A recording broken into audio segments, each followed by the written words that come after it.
നമസ്കാരം. ഞാൻ Satheesan, Haripad international model government girls higher secondary സ്കൂളിലെ അധ്യാപകനാണ്.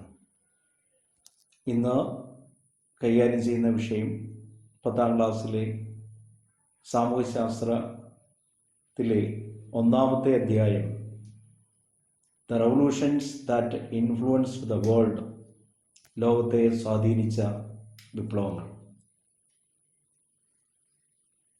സ്വാതന്ത്ര്യം തന്നെ അമൃതം, സ്വാതന്ത്ര്യം തന്നെ ജീവിതം, പാരതന്ത്ര്യം മാനികൾക്ക് മൃതിയേക്കാൾ ഭയാനകം. മഹാകവി കുമാരനാശാൻ്റെ ഒരു ഉദ്ബോധനം എന്ന കവിതയിലെ വരികളാണ്. മനുഷ്യ ജീവിതത്തിൽ സ്വാതന്ത്ര്യത്തിന് എത്രത്തോളം പ്രാധാന്യമുണ്ടെന്ന് ഈ വരികൾ നമ്മളെ ഓർമ്മപ്പെടുത്തുന്നു. നമ്മളിന്ന് നിരവധി സ്വാതന്ത്ര്യങ്ങൾ അനുഭവിക്കുന്നുണ്ട്. എന്നാൽ ലോകത്തിൻ്റെ പല ഭാഗങ്ങളിലും സാധാരണ ജനങ്ങൾക്ക് ഇത്തരം സ്വാതന്ത്ര്യങ്ങൾ നിഷേധിക്കപ്പെട്ടിരുന്നു. തങ്ങൾക്ക് നിഷേധിക്കപ്പെട്ട സ്വാതന്ത്ര്യം നേടിയെടുക്കുന്നതിന് വേണ്ടി അവർ സമരങ്ങളിൽ ഏർപ്പെട്ടു. അത്തരം സമരങ്ങളിൽ ചിലർ സായുധ സമരങ്ങളായി തിരഞ്ഞെടുത്തപ്പോൾ ചിലർ സഹന സമരമാണ് അതിനുവേണ്ടി തിരഞ്ഞെടുത്തത്. Some adopted armed rebellions, whereas others preferred peaceful means. All these struggles, ഈ സമരങ്ങളെല്ലാം tried to change the existing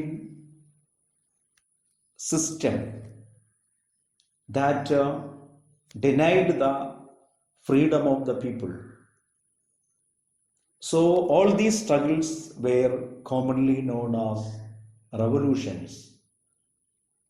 ഇവിടെ റവല്യൂഷൻ എന്ന പദത്തിലൂടെ നമ്മൾ പോകുമ്പോൾ മാറ്റമാണ്.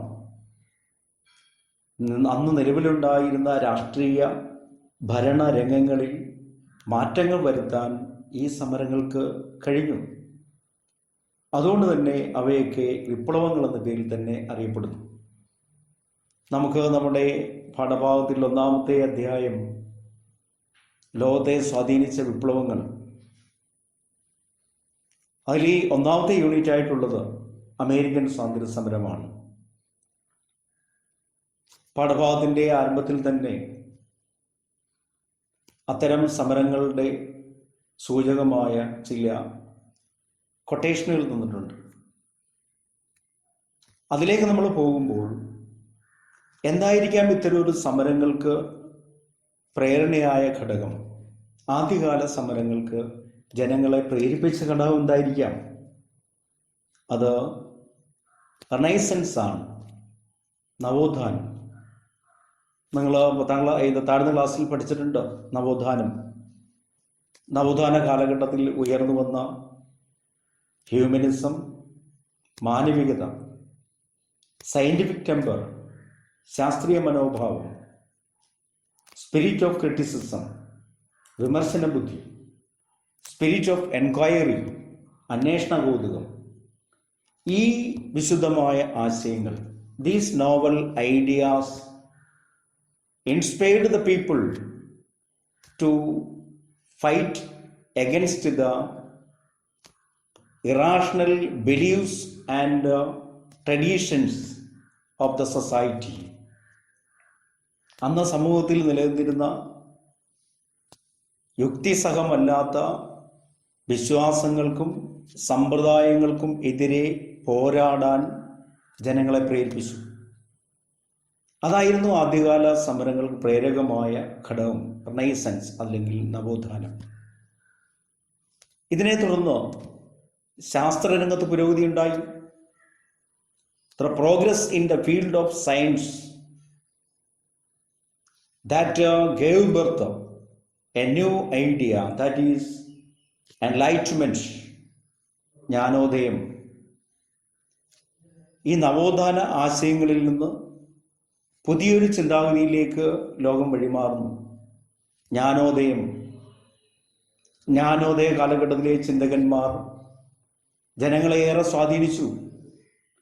They propagated the ideas of democracy, equality, nationalism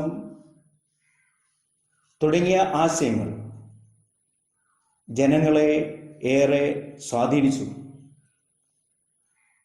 ഇതിൻ്റെയൊക്കെ ഫലമായി തങ്ങൾക്ക് നിഷേധിക്കപ്പെട്ട അവകാശങ്ങൾ നേടിയെടുക്കാൻ വേണ്ടി ലോകത്തിൻ്റെ പല ഭാഗങ്ങളിലും ജനങ്ങൾ സമരത്തിന് തയ്യാറായി.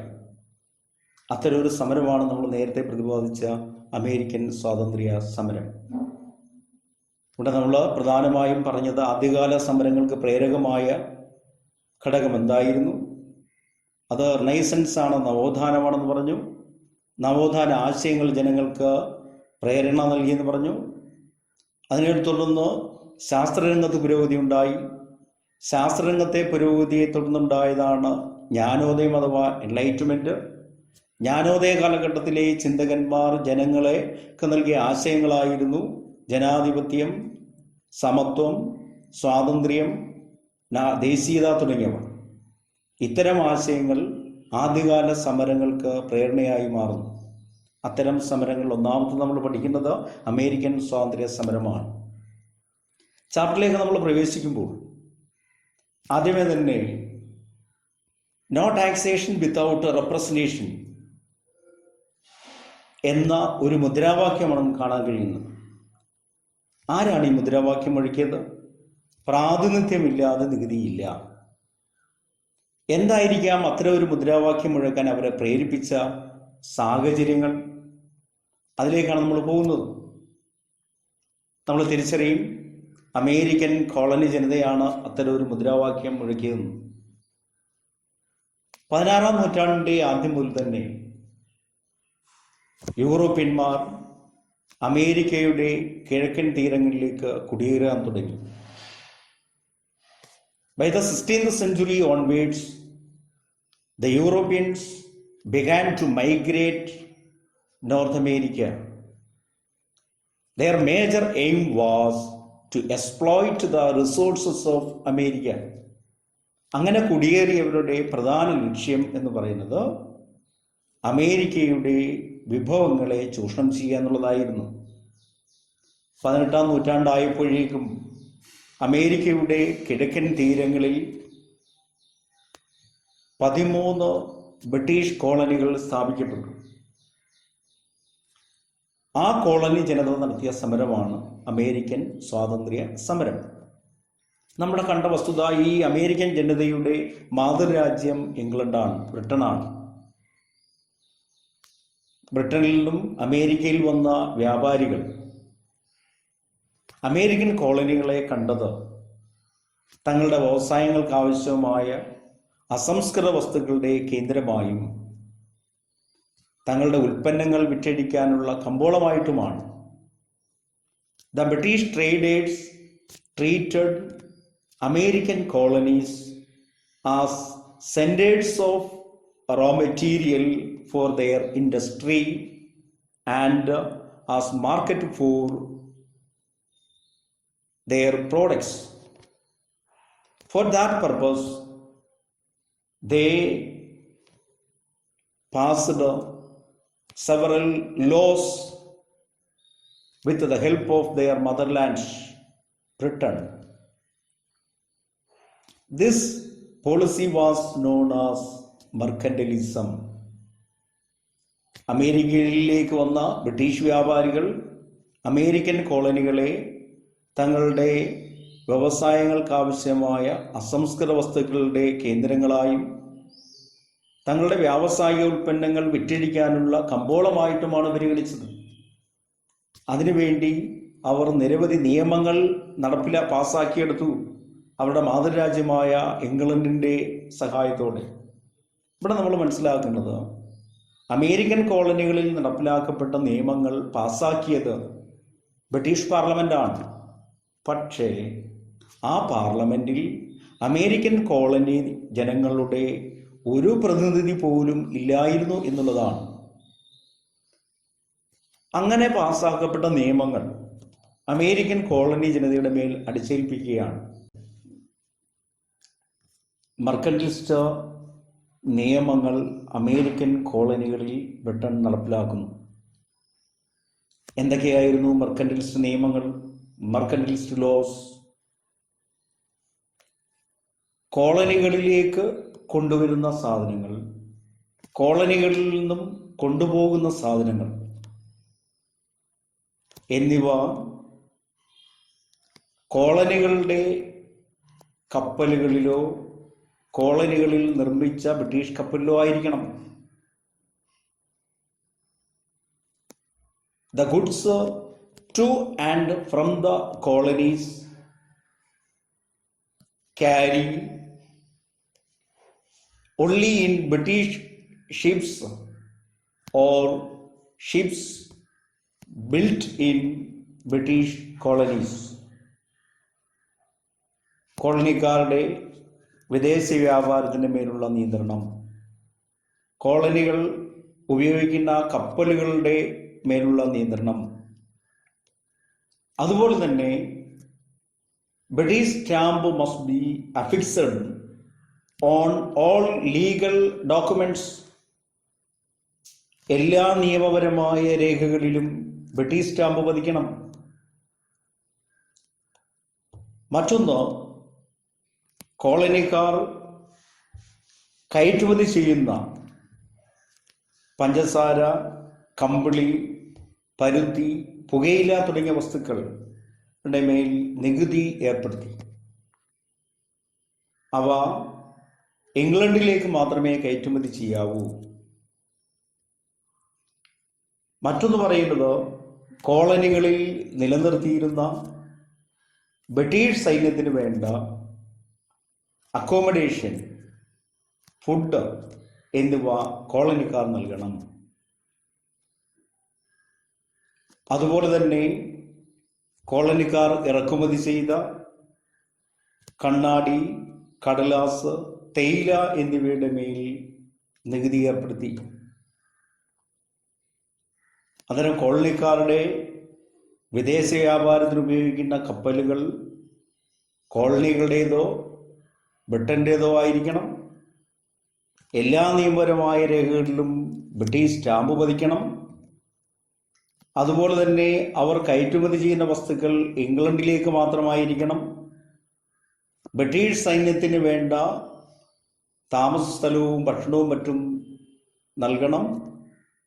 കോളനിക്കാർ ഇറക്കുമതി ചെയ്യുന്ന കണ്ണാടി, കടലാസ്, തേയില എന്നിവയുടെ മേൽ നികുതിയും ഏർപ്പെടുത്തുന്നു. ഇത്തരം മർക്കന്റിലിസ്റ്റ് നിയമങ്ങൾ കോളനിക്കാരുടെ ശക്തമായ പ്രതിഷേധത്തിന് കാരണമായി. പ്രതിഷേധം ശക്തമായപ്പോൾ തേയില ഒഴികെയുള്ളവയുടെ നികുതി ബ്രിട്ടീഷുകാർ പിൻവലിച്ചു. തേയിലയുടെ നികുതി നിലനിർത്തി. ഇത് സമരത്തിന്റെ തുടക്കത്തിന് കാരണമാകുകയാണ്.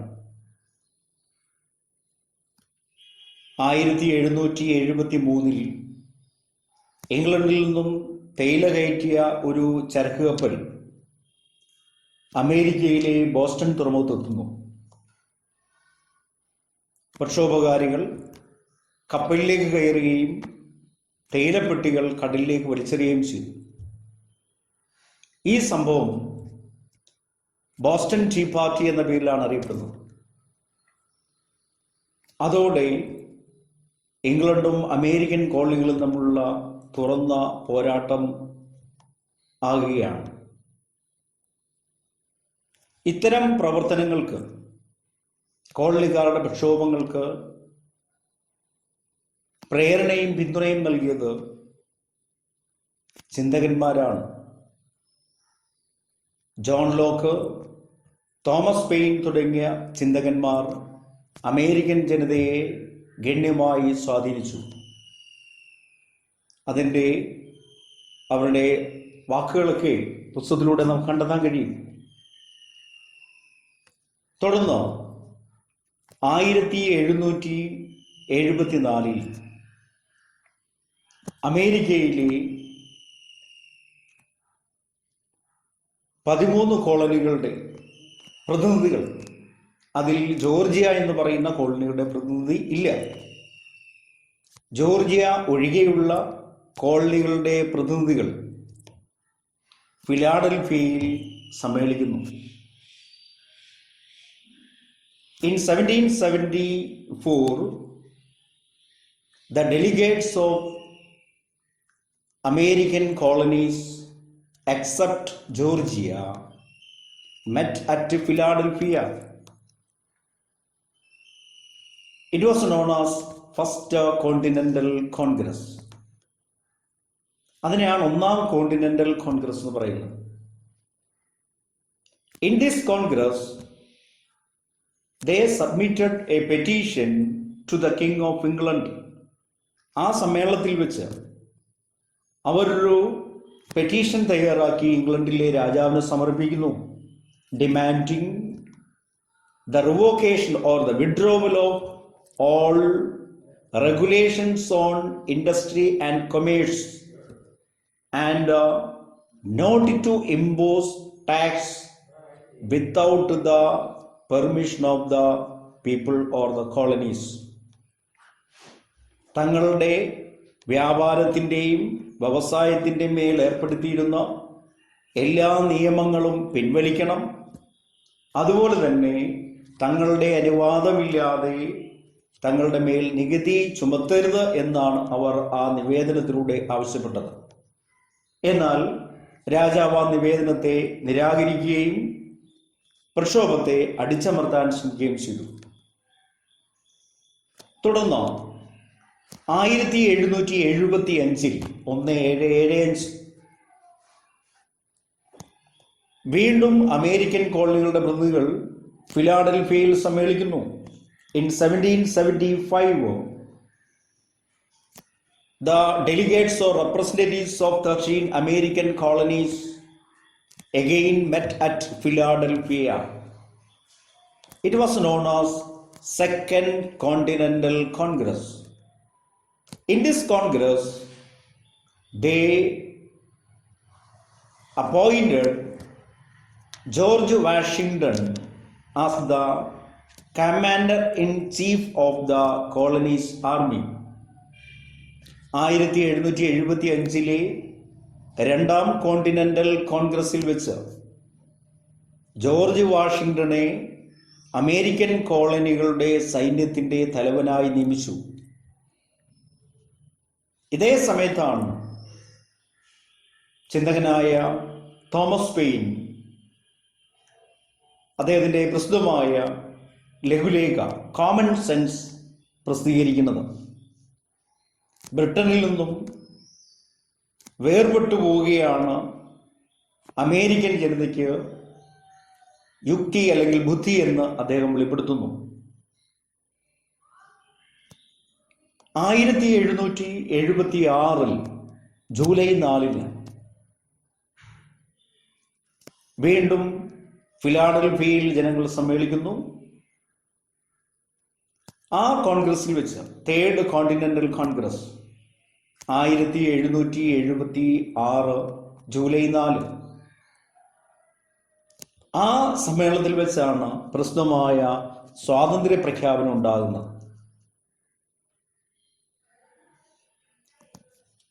അമേരിക്കൻ സ്വാതന്ത്ര്യ സമരത്തിന് തുടക്കം കുറിച്ച അമേരിക്കയും ഇംഗ്ലണ്ടും തമ്മിലുള്ള യുദ്ധത്തിന് കാരണമായ സ്വാതന്ത്ര്യ പ്രഖ്യാപനം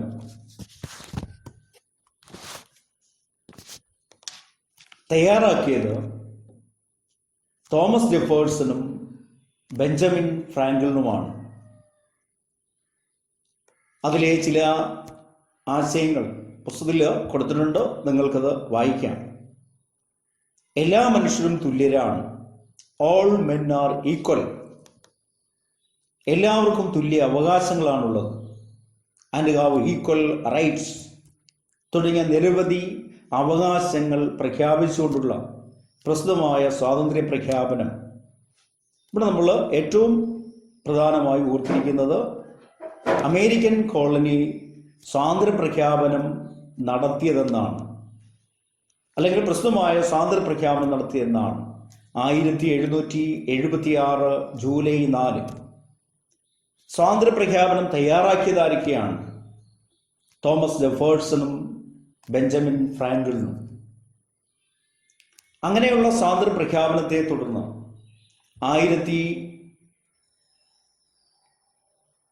സ്വാതന്ത്ര്യ പ്രഖ്യാപനത്തെ തുടർന്നുണ്ടായ യുദ്ധം 1781 അവസാനിക്കുന്നു.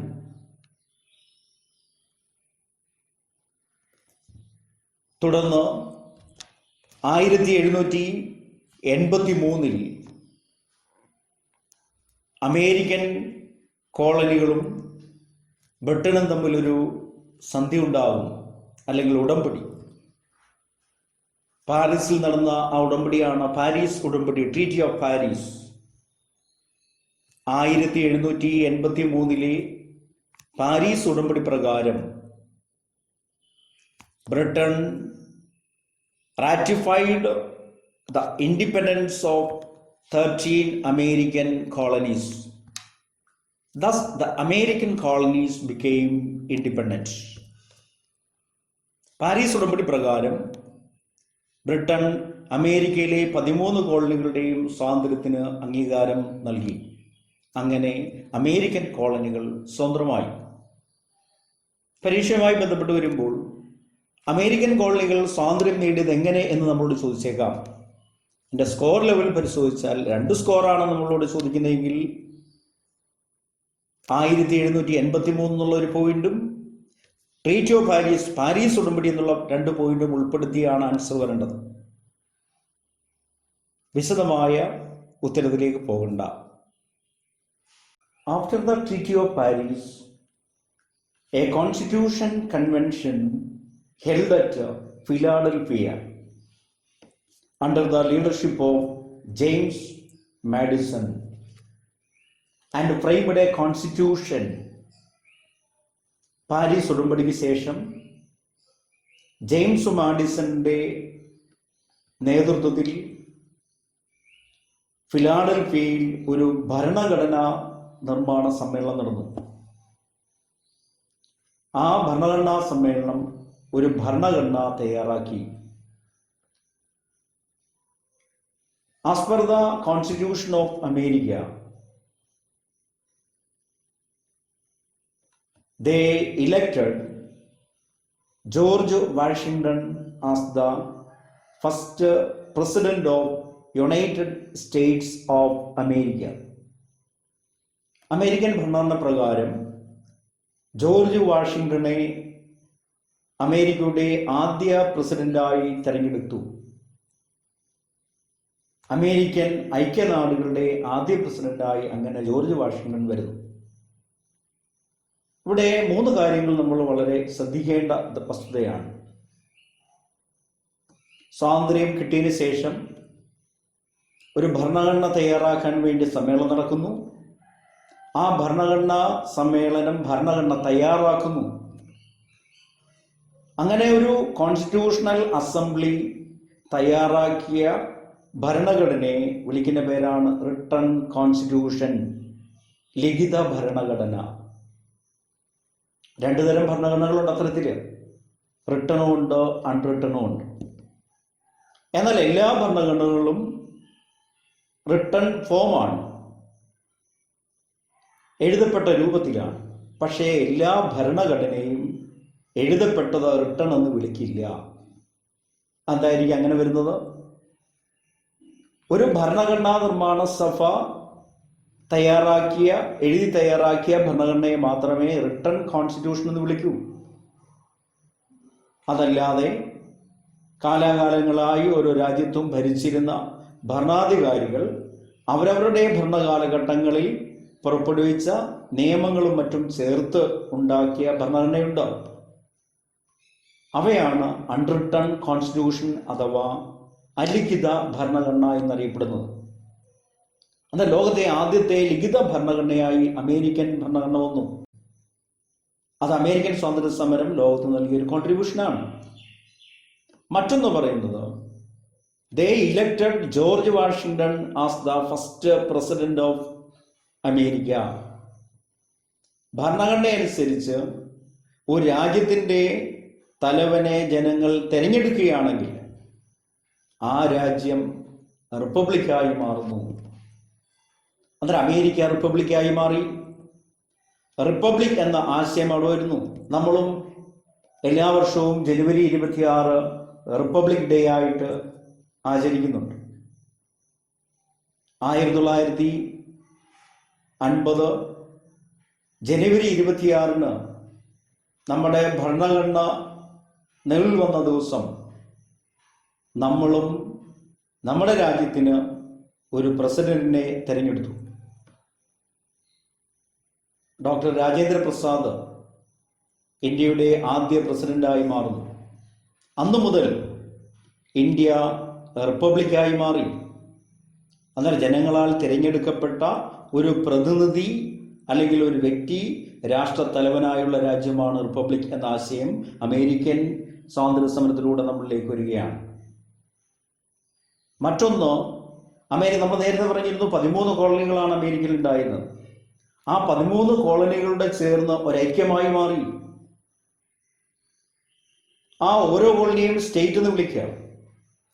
അങ്ങനെ 13 സ്റ്റേറ്റ്സുകൾ, ആ സ്റ്റേറ്റുകൾ ചേർന്ന് ഒരു യൂണിയനായി മാറി. അങ്ങനെ മാറുന്ന സംവിധാനം അതാണ് ഫെഡറേഷൻ എന്ന വാക്ക്, സംയുക്തം. അതിന്റെ വിശദാംശങ്ങൾ ഇപ്പോൾ നിങ്ങൾ പോകണ്ട. അന്നേരം ഫെഡറൽ എന്ന ആശയം അമേരിക്കയിൽ നമുക്ക് കിട്ടുന്നു. അന്നേരം 3 പ്രധാന ആശയങ്ങളാണ് നമ്മൾ അവിടെ നിന്ന് വന്നത്. Written constitution, Republican form of government, മറ്റൊന്ന് ഫെഡറൽ സിസ്റ്റം. ഇതുപോലെ തന്നെ അമേരിക്കൻ സ്വാതന്ത്ര്യ സമരം മറ്റ് ലോകത്തിൻ്റെ വിവിധ ഭാഗങ്ങളിലെ രാജ്യങ്ങളിൽ അവകാശങ്ങളും സ്വാതന്ത്ര്യങ്ങളും നിഷേധിക്കപ്പെട്ട ജനങ്ങളുടെ സമരത്തിന് പ്രേരകമാകുകയാണ്. The American war of independence greatly influenced the later revolutions and gave directions and motivation. പിൽക്കാല വിപ്ലവങ്ങൾക്കത് മോട്ടിവേഷനും ഡയറക്ഷനും നൽകി. അങ്ങനെ വരുമ്പോൾ അമേരിക്കൻ സ്വാതന്ത്ര്യ സമരത്തിന്റെ ഇമ്പാക്റ്റ് എന്തായിരുന്നു, അല്ലെങ്കിൽ ഇൻഫ്ലുവൻസ് എന്തായിരുന്നു നമ്മളോട് ചോദിച്ചാൽ, പിൽക്കാല വിപ്ലവങ്ങൾക്ക് പ്രചോദനവും മാർഗനിർദ്ദേശവും നൽകി, റിപ്പബ്ലിക്കൻ ആശയം നൽകി, റിട്ടൺ കോൺസ്റ്റിറ്റ്യൂഷൻ എന്ന ആശയം വരുന്നു, ഫെഡറൽ സിസ്റ്റം വരുന്നു. ഇത് അമേരിക്കൻ സ്വാതന്ത്ര്യ സമരത്തിന്റെ സ്വാധീനമല്ലെങ്കിൽ അതിന്റെ ഫലമായിട്ട് നമുക്ക് പറയാം. ഇത്രയുമാണ് അമേരിക്കൻ സ്വാതന്ത്ര്യ സമരം എന്ന യൂണിറ്റിൽ നിന്ന് നമ്മളിലേക്ക് എത്തേണ്ട ആശയങ്ങൾ. ഇതിൽ ഈ ചില ഭാഗങ്ങളൊക്കെ നമുക്ക് അധിക വായനയായിട്ട് പുസ്തകത്തിനകത്ത് കൊടുത്തിട്ടുണ്ട്. അതുകൊണ്ട് പുസ്തകം വായിക്കുന്ന സമയത്ത് നിങ്ങൾ അതുകൂടെ ചേർത്ത് വായിക്കുക. എല്ലാവരും കൃത്യമായി ഞാൻ സൂചിപ്പിച്ച ചില ഭാഗങ്ങളുടെ പ്രാധാന്യം മനസ്സിലാക്കിക്കൊണ്ട് അവിടുന്ന് നമുക്കിലേക്ക് വരാവുന്ന ചോദ്യങ്ങൾ നിങ്ങൾ തന്നെ ഒന്ന് കൺസ്ട്രക്ട് ചെയ്ത് നോക്കുക.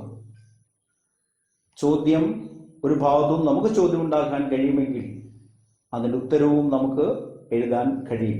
അത്തരത്തിലേക്ക് നമ്മൾ എത്തിച്ചേരണം. ഓക്കെ.